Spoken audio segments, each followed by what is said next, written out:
మనకి ప్రస్తుతం పరిస్థితి ఎలా ఉందంటే, ఆ రష్యా ఉక్రెయిన్ యుద్ధం ఏదైతే ఉందో, అది ప్రపంచ దేశాలన్నిటి మీద కూడా ఎఫెక్ట్ పడుతూ ఉంది.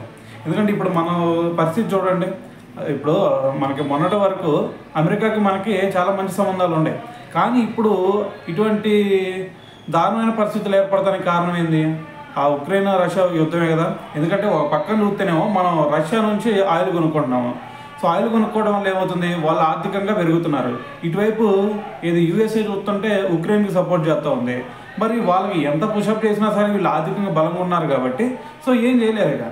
సో కాబట్టి అందుకని యూఎస్ఏ ఏం చేస్తుంది, అరే బాబు మీరు ఇండియా అయినా సరే ఇంకా మిగతా దేశాలు ఎవరైతే ఉన్నారో సో వాళ్ళందరూ కూడా రష్యా నుంచి ఆయిల్ కొనుక్కుండా ఆపండి. అప్పుడు వాళ్ళు ఆర్థికంగా కొంచెం డౌన్ అవుతారు, దానివల్ల వీళ్ళు విరమించుకుంటారని చెప్పేసి రష్యా చూస్తూ ఉంది, యూఎస్ఏ చూస్తూ ఉంది. సో మరి దేశ ప్రయోజనాల కోసం అని చెప్పేసి రష్యా దగ్గర నుంచి వీళ్ళంతా కొంటూ ఉన్నారు. సో అందుకని చెప్పేసి మరి ఇలా అయితే మీరు వినర్రా బాబు అని చెప్పేసి ట్రంప్ ఏం చేస్తున్నాడు, మీ మీద మీరు వినే పరిస్థితిలో లేరు, అందుకని మీ మీద టారిఫ్ ఎక్కువ పెంచుతాను, ఇంకా అవసరం అయితే 100% టారిఫ్ అయినా యూజ్ చేస్తాను మీ మీద, సో అప్పుడన్నా తగ్గుతారని చెప్పేసి ఇటువైపు నుంచి ట్రంప్ చేస్తూ ఉన్నాడు.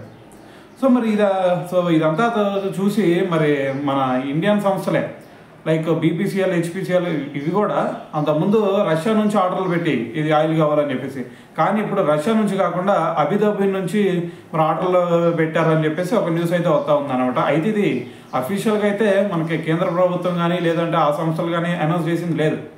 సో మరి ఇది ఈ ప్రస్తుతం బయటకు అయితే వచ్చిన న్యూస్ అనమాట. సో చూద్దాం అసలు అఫీషియల్గా అనౌన్స్ చేస్తారా లేదా అనేది. సో ఏదైనా సరే మరి వాళ్ళ దగ్గర నుంచి కొనుక్కోవడం కాకుండా మనకి అండమాన్లో తవ్వకాలు స్టార్ట్ చేశారన్నారు. సో మరి అది కనుక సక్సెస్ అయితే ఇంక ఈ గోళ్ళ అన్నిటి నుంచి బయటపడవచ్చు మనం.